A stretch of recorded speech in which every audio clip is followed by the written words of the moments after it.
आज से हम अल्टरनेटिव ऑफ फॉसिल फ्यूल्स के बारे में पढ़ेंगे, ठीक है। ये बेसिकली आपका 14 मार्क्स का टोटल सवाल गारंटेड रूप से आता है, ठीक है। कोई सा भी आपको दो उठा के दे देते हैं, ठीक है। तो इनको हम देखेंगे। फॉसिल फ्यूल हमने पढ़ लिया था ना, उसके बाद फॉसिल फ्यूल जो कि हार्मफुल होता था उसका अल्टरनेटिव क्या है। तो आपका हाइड्रो एनर्जी है, ठीक है, या हाइड्रो पावर बोलते हैं, हाइड्रो एनर्जी, ठीक है। अब हाइड्रो एनर्जी में ही आपका एक टाइप आता है हाइड्रो इलेक्ट्रिक पावर प्लांट। तो बेसिकली ये दोनों सवालों को जिक्र किया है, अभी हम देखेंगे। उसके बाद टाइडल एनर्जी क्या है, इसको भी पढ़ेंगे अगले वीडियो में। सोलर एनर्जी को पढ़ेंगे, फिर वाइंड एनर्जी को पढ़ेंगे, फिर बायोमास एनर्जी को पढ़ेंगे, फिर न्यूक्लियर एनर्जी को भी पढ़ेंगे, ठीक है। ये सवाल कहीं ना कहीं घुमा फिरा के हमेशा आया है, तो ये 14 मार्क्स जो है, 14, हाँ 14 मार्क्स जो आपको कवर करता है। तो अल्टरनेटिव ऑफ फॉसिल फ्यूल है। इसमें अब हम देखते हैं कि हाइड्रो एनर्जी क्या है, ठीक है। बहुत सिंपल डेफिनेशन है, आपको बस थोड़ी सी आइडिया होनी चाहिए, आप पेपर अटेम्प्ट कर लोगे, ठीक है।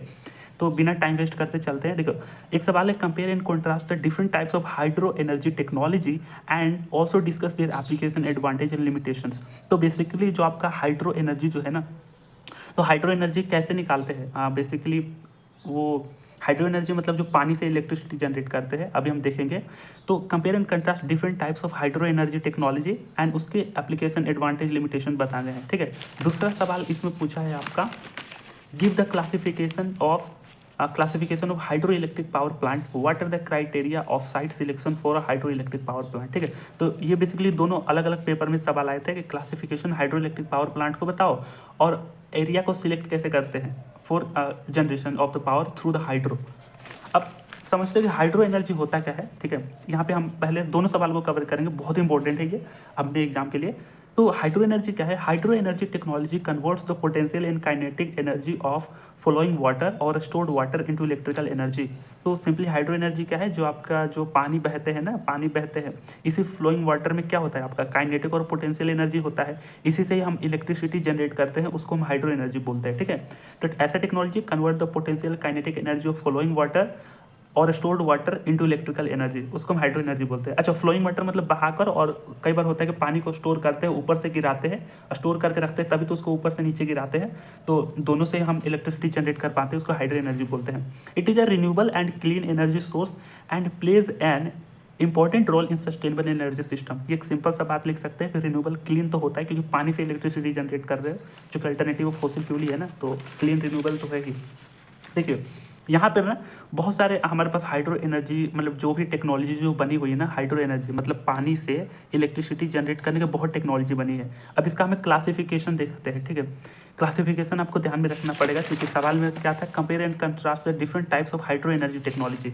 तो जो कि हाइड्रो एनर्जी टेक्नोलॉजी है, हाइड्रो इलेक्ट्रिक पावर प्लांट, ठीक है, को भी हम बोलते हैं हाइड्रो एनर्जी टेक्नोलॉजी बोलो, हाइड्रो एनर्जी टेक्नोलॉजी बोलो, या फिर हाइड्रो पावर प्लांट बोलो, दोनों बात सेम ही है। हाइड्रो पावर प्लांट बोलो, दोनों बात आपके सेम ही है, ठीक है। तो there are primarily hydro energy technology classified into 3 types, ठीक है। 3 टाइप्स में होते हैं। पहला आपका होता है run of river hydro power, दूसरा है स्टोरेज जिसको इम्पाउंडमेंट भी बोलते हैं हाइड्रो पावर, तीसरा आपका पंपेड स्टोरेज हाइड्रो पावर, ठीक है। इन तीनों को समझते हैं फिर, और यहाँ पे बोला था कि इनको क्लासिफिकेशन को लिख दो, दूसरे सवाल में पूछा था, ठीक है। इसमें पूछा है कि इन तीनों को आपको लिखना है और इन तीनों में डिफरेंस बताने हैं। तो run of river hydro power कैसा होता है, स्टोरेज या इम्पाउंडमेंट हाइड्रो पावर, और पंपेड स्टोरेज हाइड्रो पावर कैसा होता है। तो जो भी हाइड्रो टेक्नोलॉजी निकली है पानी से इलेक्ट्रिसिटी जनरेट करने की, तो देखिए ये 3 तरीके के हैं मेनली, ठीक है। फैसिलिटीज़ के बेस पर अगर आप बुक्स खोलोगे ना तो उसमें बहुत सारी क्लासिफिकेशंस दी हुई है। फिलहाल के लिए अपने एग्जाम के लिए ये 3 बहुत काफ़ी है। यहाँ पे run of river hydro power क्या करता है, this hydro power plant use natural flow of river water. Basically ये बहुत सिंपल है कि जो नेचुरल फ्लो होता है रिवर वाटर का, ठीक है, बहुत बड़े बड़े नदियों में जो नेचुरल फ्लो होता है जो कि बहुत फास्ट भी होता है, वहाँ पे हम रन ऑफ रिवर टेक्नोलॉजी लगाते हैं, यानी वो वाला हाइड्रो पावर लगाते हैं। यहाँ पे बात करें नो लार्ज रिजर्वियर, ठीक है, रिजर्वोयर, ठीक, रिजर्वियर बोलते हैं, आई थिंक रिजर्वियर ही बोलते हैं, ठीक है। तो स्पेलिंग देख लेना, कंफ्यूज मत होना मैंने 2 बार स्पेलिंग गड़बड़ करी थी। तो इसके लिए कोई मतलब बहुत बड़े बड़े पानी को स्टोर करने की जगह, रिजर्वियर मतलब पानी को स्टोर करना, एक बड़ा सा डैम टाइप का होता है, उसको रिजर्वियर बोलते हैं, ठीक है। जहाँ पे पानी बहुत लार्ज अमाउंट ऑफ पानी को स्टोर करते हैं, आपने देखा होगा, उसको रिजर्वियर बोलते हैं। तो बात करें run of river hydro power में, क्योंकि ऑलरेडी ये फ्लोइंग वाटर से हम पानी निकाल रहे हैं, ठीक है, तो इसके लिए कोई भी बड़ी रिजर्वियर की जरूरत नहीं होती है, ठीक है। It storage capacity depends on real time river flow, ठीक है। और अगर हम बात करें, अगर हम ऐसा टाइप की टेक्नोलॉजी बैठाना चाहते हैं run of river hydro power में, तो पानी की कितनी फ्लोइंग कैपेसिटी है, ठीक है, मतलब कि पानी की जो रिवर फ्लो है उस पर डिपेंड करता है कि हम उसकी स्टोरेज कैपेसिटी कितना बनाएं। तो ये होता है run of river hydro power में। तो ये 2-3 पॉइंट ध्यान में रखना। So it's power generation depends on river flow, तो ये भी एक इंटरमिटेंट ही है, रिवर फ्लो पर डिपेंड करता है।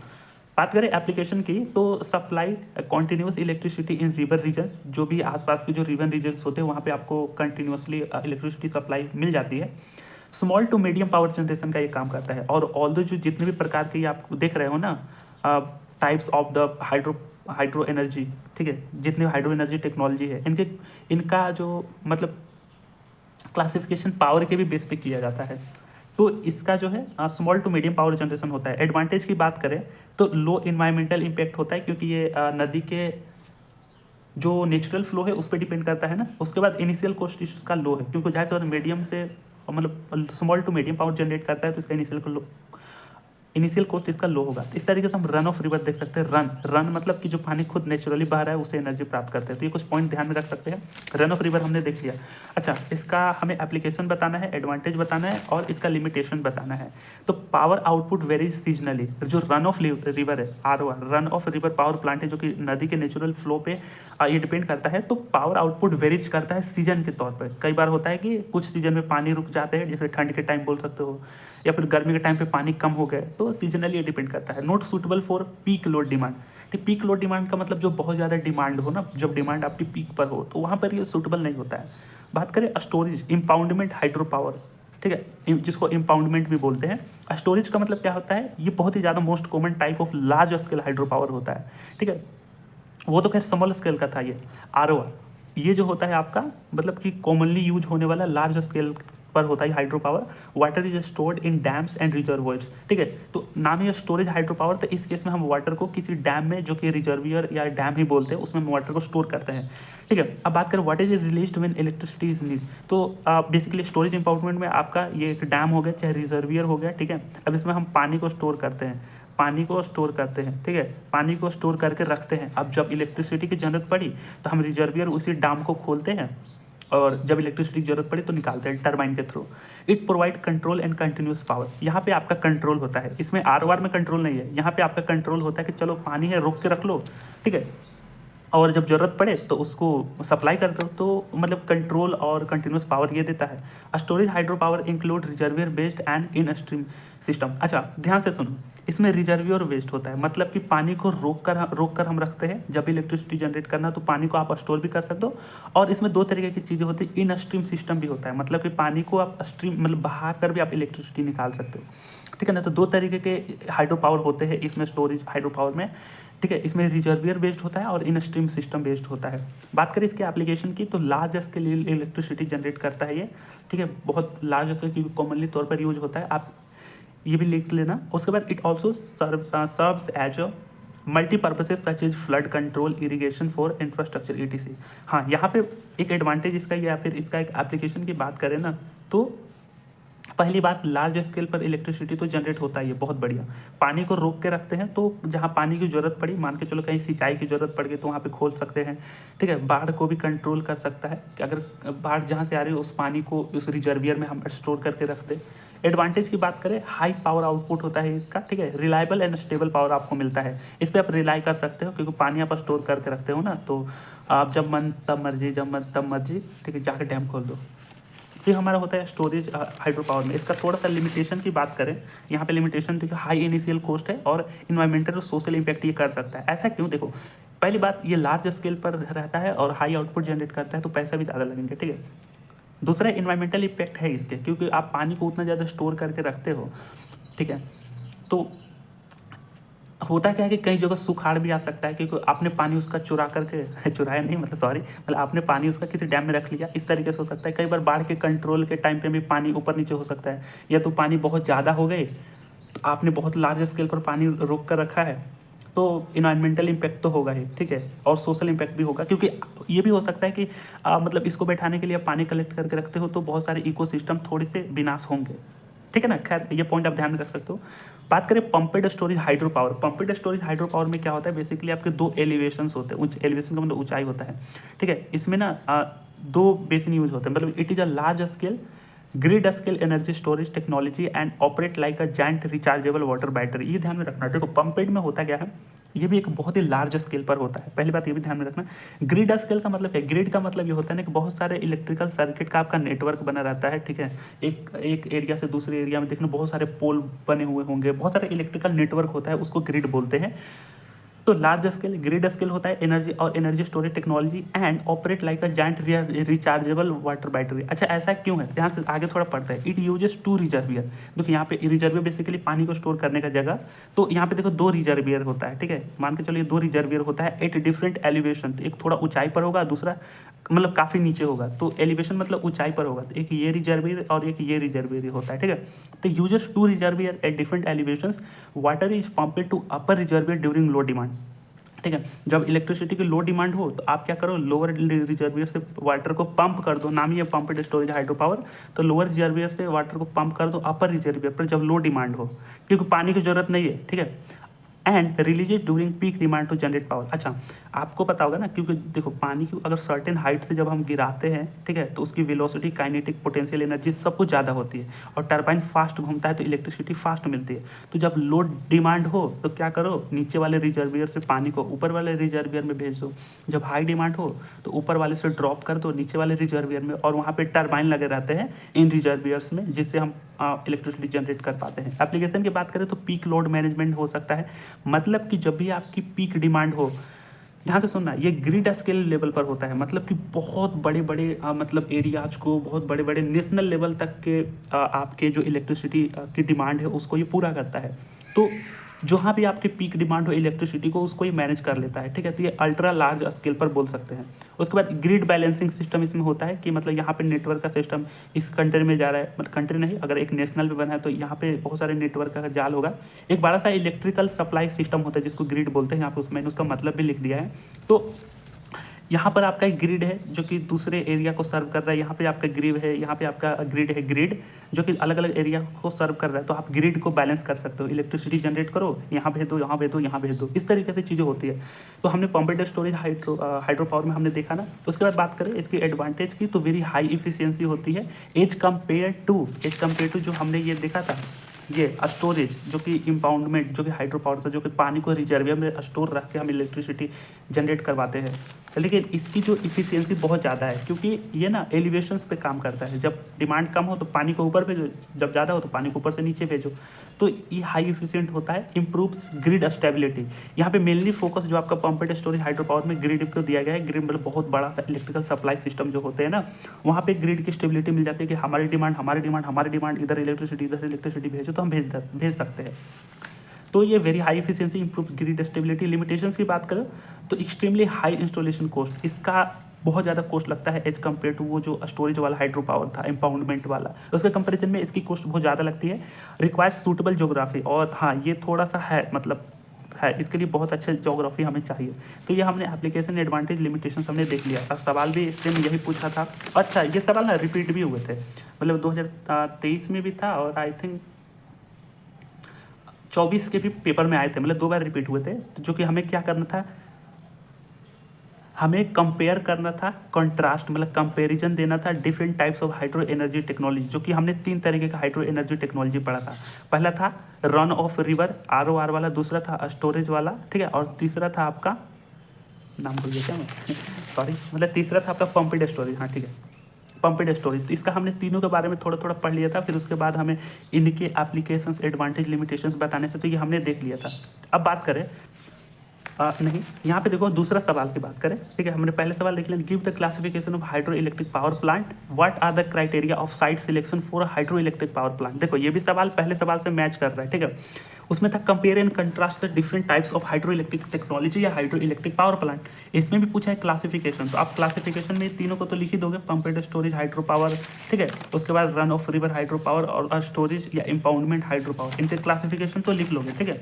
ये पहला पार्ट तो आप कर लोगे यहाँ तक। And what are the criteria of site selection, site मतलब उसे जगह सिलेक्शन करने का क्राइटेरिया क्या है for hydro electric power plant के लिए, पानी से इलेक्ट्रिसिटी जनरेट करने के लिए। तो बहुत सिंपल है, आपको भी याद होगा।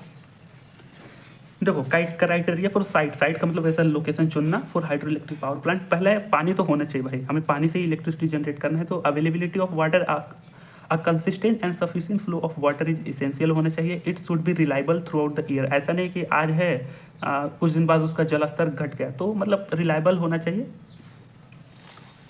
ये हमने देख लिया। उसके बाद सूटेबल टोपोग्राफी। टोपोग्राफी का मतलब है क्या हुआ कि अ सूटेबल हाइट डिफरेंस, जिसको हेड बोलते हैं।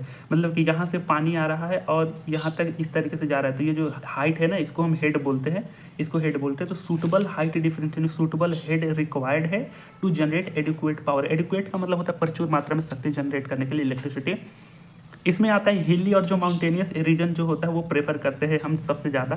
तो ये होता है, ठीक है, सूटेबल टोपोग्राफी में। टोपोग्राफी का मतलब वही हाइट डिफरेंस, एलिवेशन वाले लोकेशन।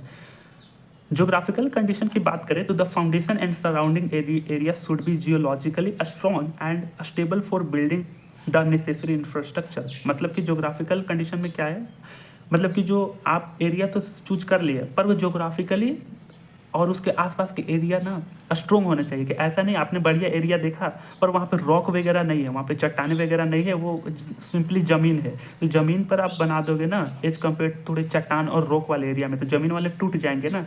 तो जोग्राफिकल कंडीशन भी हम प्रेफर करते हैं।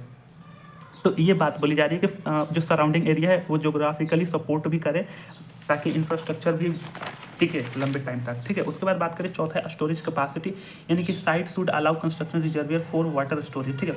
मतलब कि आप जिस साइट पर बना रहे हो वहाँ के जो लोग भी हो सकते हैं ना, तो वो लोग भी अलाउ करेंगे, ठीक है आप यहाँ पे बना सकते हो। तो स्टोरेज कैपेसिटी यानी साइट शुड अलाउ नहीं, सॉरी, इसका मतलब ये है ना कि सॉरी मैंने गलत बोल दिया। स्टोरेज कैपेसिटी इसका मतलब ये है ना कि जहाँ पर आपने साइट को चुना, जहाँ पर लोकेशन को आपने चुना, तो वहाँ पे मतलब बहुत सारे आप ऐसे जगह भी देखेंगे, हम बहुत बड़े रिजर्वियर, कि जहाँ पे डैम भी बोलते हैं रिजर्वियर को, वाटर स्टोरेज के लिए सूटेबल मिले, ठीक है ना। तो पहले आप इंफ्रास्ट्रक्चर जो बनाओ तो उसके लिए तो सूटेबल हो, लेकिन ध्यान से देखो, हाइड्रो पावर जनरेट करने के लिए हमें रिजर्वियर की भी जरूरत होती है, तो उसके लिए भी वहाँ पे लोकेशन सूटेबल हो।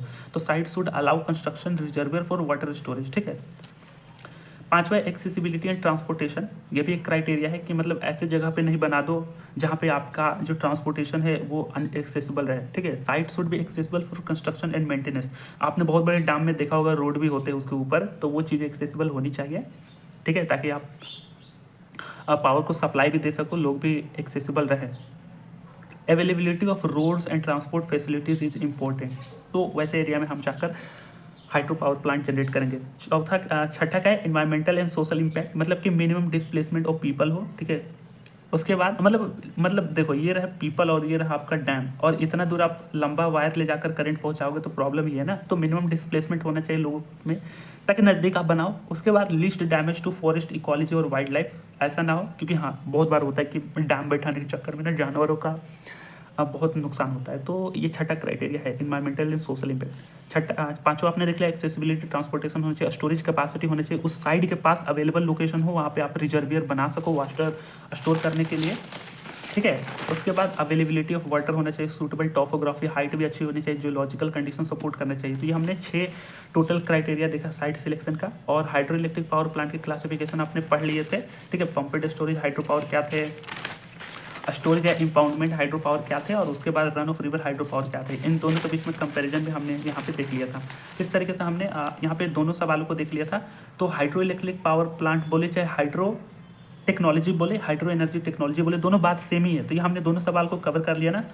अब हम आगे की वीडियो में टाइडल, सोलर, वाइंड, बायोमास, इन सबको कवर करेंगे, न्यूक्लियर एनर्जी को भी कवर करेंगे। ये सारे अल्टरनेटिव ऑफ फॉसिल फ्यूल है, ठीक है ना। तो थैंक्स फॉर वॉचिंग। यहाँ तक तो आपको सारी चीज़ें समझ में आ गई होगी ना। हाँ ठीक है, बाय।